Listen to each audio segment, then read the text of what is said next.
One of the many pleasures in coming to Colchester Castle Park is to enjoy the lovely flower gardens and floral displays, especially the one directly in front of this park bench. You'll notice that the display features a couple seated on a bench. They were known locally as Marmalade Emma and Teddy Grimes and were famous tramps in the town in the early 1900s. I knew them more than they did the Mayor of Colchester. But that was always said, they called her Marmalade because they always said she helped herself to a jar of marmalade. So that name stuck ever. They were quite nice if you didn't upset them, but of course, poor people like that were the butt of everybody. She was the dominating figure. If anybody upset him, or she defended him. The Castle Listening Bench is just one of a number of projects undertaken by Colchester Recalled Oral History Group to take local stories to a much wider audience. It so happened that exactly the same time as I started Colchester Recalled, the Essex Record Office started an oral history arm. It's now called Essex Sound and Video Archive. It is obviously enormous. From day one, we've given them copies of every single one of our interviews, and therefore we work closely with them. They got lottery funding and launched a project called Listening Benches, and they asked us to house the first bench in Essex. It's been very, very popular. And we did a recent check, and it was something like 40,000 people have actually come and listened to these recordings, which is far better than any of the other sites anywhere else, I might add. At the moment, we've got two files on here. There's two buttons on this machine, so you can push the left-hand one. And what that contains are some memories dating back to before the First World War of a famous local pair of characters called Emma and Grimes. On the other side, if you push the other button, we have got memories of Colchester Castle and people playing in the park, pre-1950s anyway. But it starts off with one gentleman we interviewed who's still alive, well into his 90s, and he can remember the castle before it had its roof on, before you had the little footbridge which you've got now, and he gives so people can sit here and, my goodness, I didn't realise that. So when you went inside, there was no museum as such. You looked up and saw the stars. So he talks about that, and other people on here are talking about they used to play in the park, and one lady in particular from the First World War period, this was their annual holiday.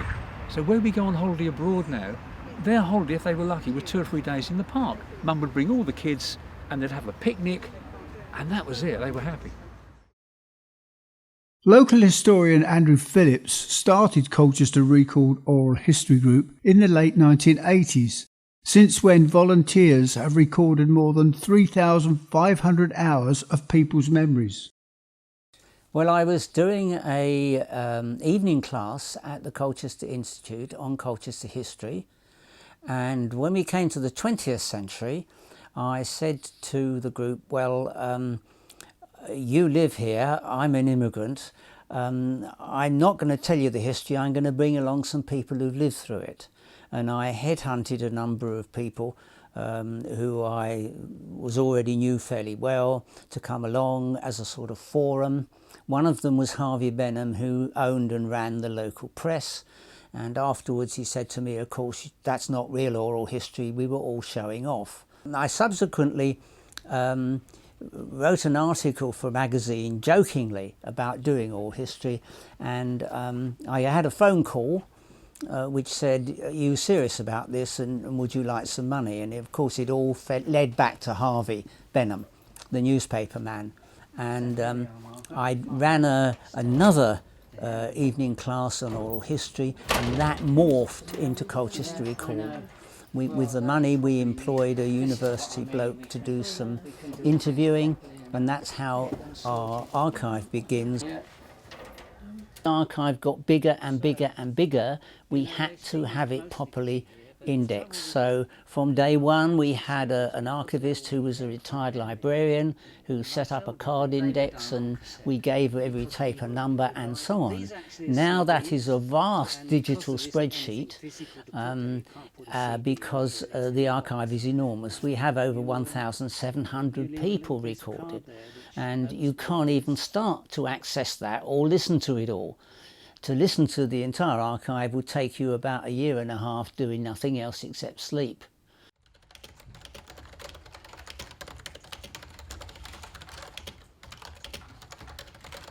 First of all, we have people who willingly listen to the interviews and either do a summary of the content or, better still, a full transcript of what's on it. Because if that's done digitally, it can be digitally searched. And that's our objective.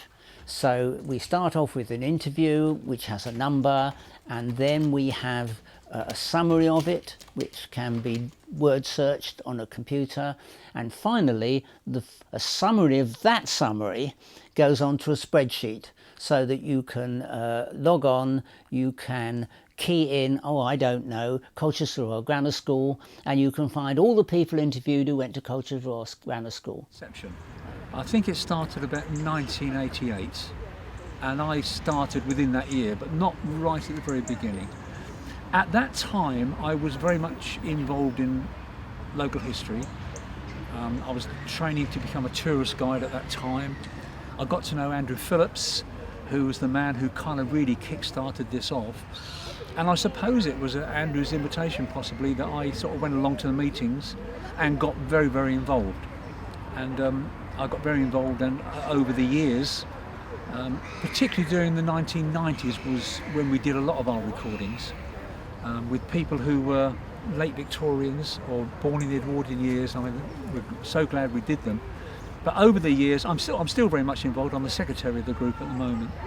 I still do interviews, not quite as much as we did, but I've probably done somewhere between approaching 300 full interviews with Colchester residents. From 2-hour interviews to 10-hour interviews, all walks like, and we're still doing it. The oldest person that I interviewed, and possibly the group has interviewed, was a lady who was born in 1884, and she was telling me things like she attended Queen Victoria's funeral with her father when she was like a 16-year-old girl. She remembered watching her brothers and friends having races with penny farthing bicycles up and down the road. I've interviewed people who've served in the First World War, and we've got their poignant memories of what was like life in the trenches. Another particular favourite of mine, I interviewed a tram driver. Now, between 1904 and 1929, we had an electric tramway system in Colchester, and the only, I believe, the driver we have interviewed, I interviewed him, and he told me some of the perils of what it was like being a tram driver, how to slow the tram down when you're going down steep hills. I mean, things you never think about. Projects help to unite a team of interviewers, and we've done a number down the years very successfully. For example, Colchester once had a very important factory-based industry, the rag trade. It was feeding the London market, but wages were cheaper here. It employed women, they sat with industrial sewing machines, and many of them were still alive, old ladies. And we interviewed lots of them, and that formed the basis of a number of academic studies.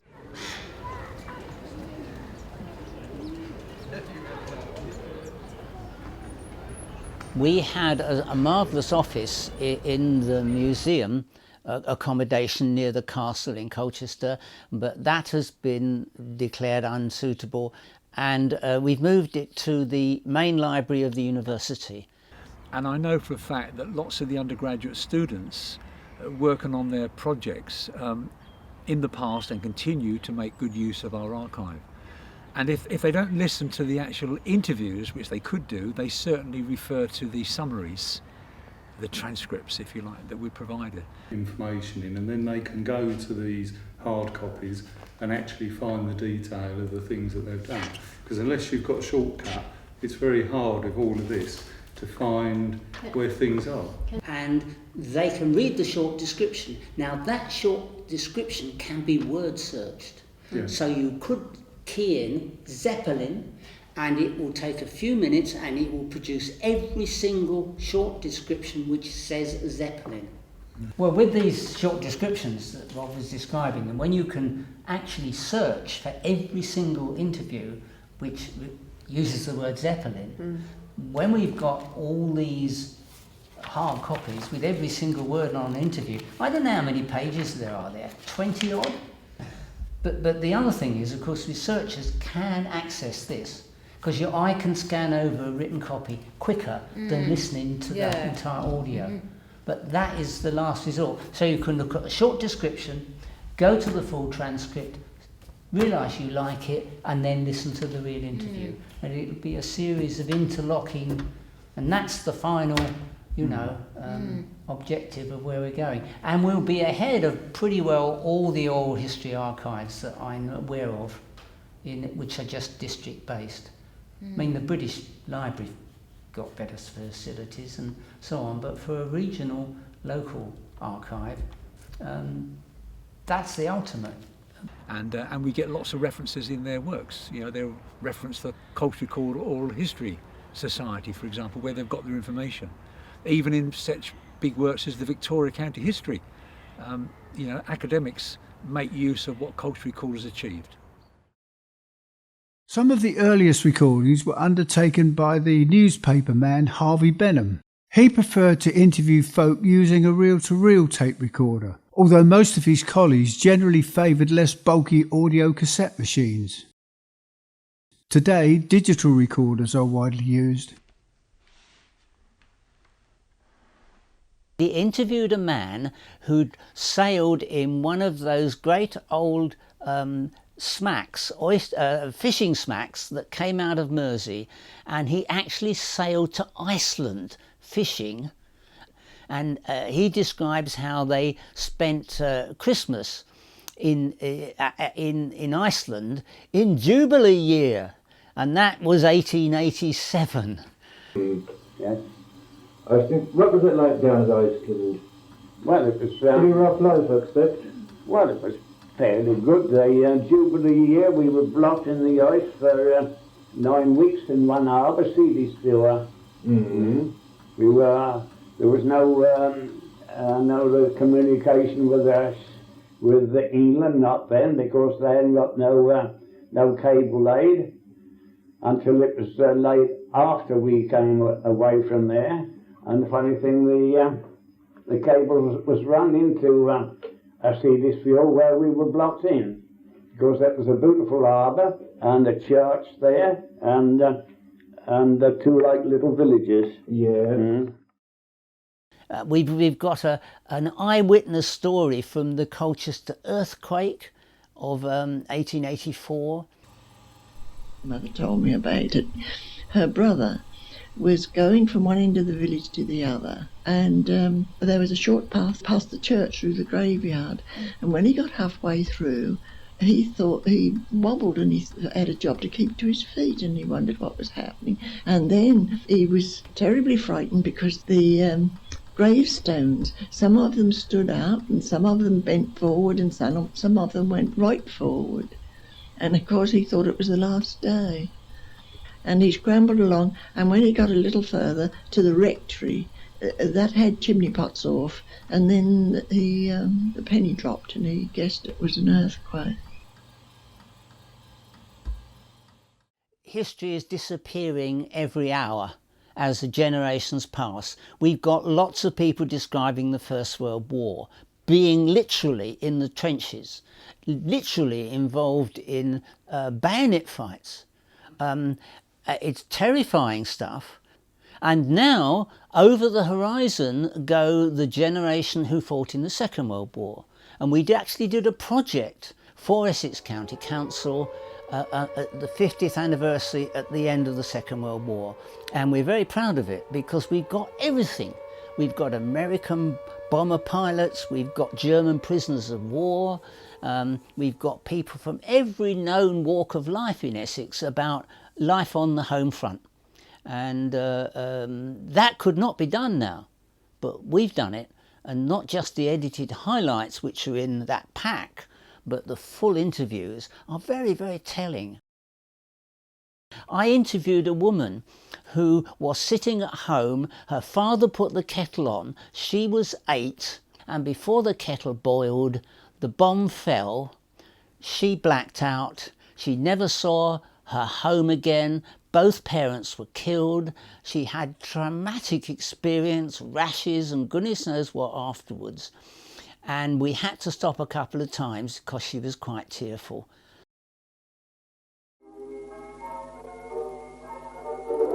We're currently working with the Mercury Theatre, who have lottery funding to record their archive, and I'm supervising an oral history archive of the history of theatre in this area. We started off using cassette tapes, or even reel-to-reel in some cases, but certainly cassette tapes. So we've now moved over wholly to recording in digital format, so we have digital recorders. And all of our transcripts that we've been collecting up over the years, we are slowly scanning all those and preparing those as digitised files. So that's been a massive thing, and it's still ongoing. We haven't quite got there yet. We've also got a website which we're working on, and people can log into that, and that will tell them about the group and where we meet, etc. And what I got involved with as a little project from about a year ago, I've added a downloads page, a free downloads page, where people can go along and listen to some of our tracks, including the ones we got on the bench. They can listen to them in the comfort of their homes. And so we've got that. We also produce, and we've been doing it for the last 30 odd years, a magazine called Colchester Recalled, which contains little people stories and memories and what have you. And I've recently started putting some of those online free of charge, so you can download those as PDF files. So we are moving into the 21st century, albeit a little slowly. We're getting there. We also have a monthly meeting. Now this is probably unique. There may not be another oral history society which does recordings but also has a monthly meeting, and it gives us a sort of identity and locus in the community, and they're very popular, and we bring along speakers talking about local history events. We record their talk, and that goes in the archive.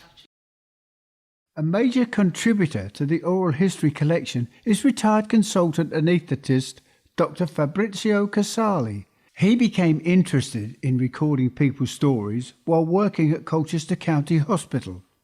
And while I was working there, I met Dr. Penfold, who collected a lot of material, historical material about the hospital, and I've taken over that equipment and all the papers that it collected.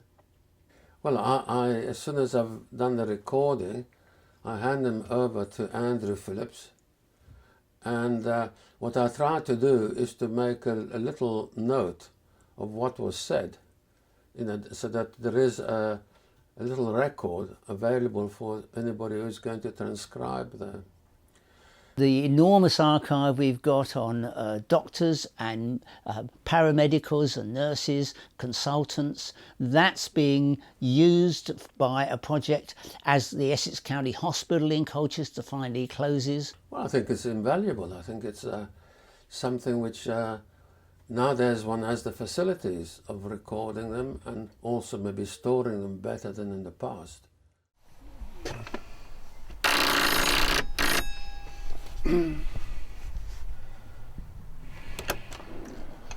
Morning. Hello, Brian. Tim Oxton. Good to see you. Yes, that's I'm me. here to interview you. Yeah. Good to see you. Do come in. Okay, thank you. We're always looking for volunteers. The message is come and join us.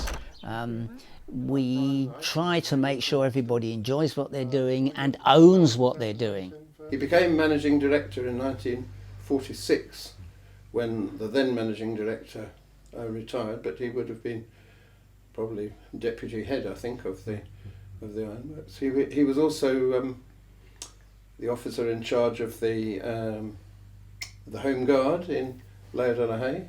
The best way is when someone wants to do it, you actually get them to sit in on an interview. Sometimes you interview them because they've often got a story to tell, and then they are having sat in on an interview, they're off on their own. The best interviewers tend to be older people. There's fairly obvious reasons for that. They've got the time and they've got the sort of experience and they know what they're talking about. Well, I would say to people, how many people have often said to themselves, oh, if only I'd have recorded mum's memories or granny's memories. And of course what happens, we don't do it. And time goes on and we never get around to doing it, and Nanny and mum and dad die and we've lost their memories forever. By doing this, we are recording these individuals for their families for one thing, for the greater benefit of people around everywhere. We've got people listening to these across the other side of the world on our website. And also, one of the things that people that I've come across quite a few times is after someone's parents has died that we've interviewed, they've said to me, oh, I'm so happy because we've got father's memories, we can sit and listen to them, we can hear him again, it's like he's sitting in the room. And it's the kind of evidence, oral history is something you won't find written in normal books, in normal history. You know, in the past it's all about kings and queens, important people, communities, people who've done well. Even autobiographies about people who've achieved something. The normal people who worked in the shops, you know, who swept the factory floors, every person has got a voice in history. And we've tried to address that. I think we've done a fantastic job. Once we got the large full-length transcripts of what people said, someone has to read the whole thing and reduce it to about 100 words. And that's what Jasmine's particularly good at. And she does the hard work and I do the business of just dropping it in like this to the screen. This is the ongoing index of the entire archive, all 3,600 recordings, and it will mean that an academic, a student, a member of the general public can search and find the details of every interview that we've got. It's on an Excel spreadsheet and we've been dropping in the information that will make that archive, and this is the future of Colchester Recalled.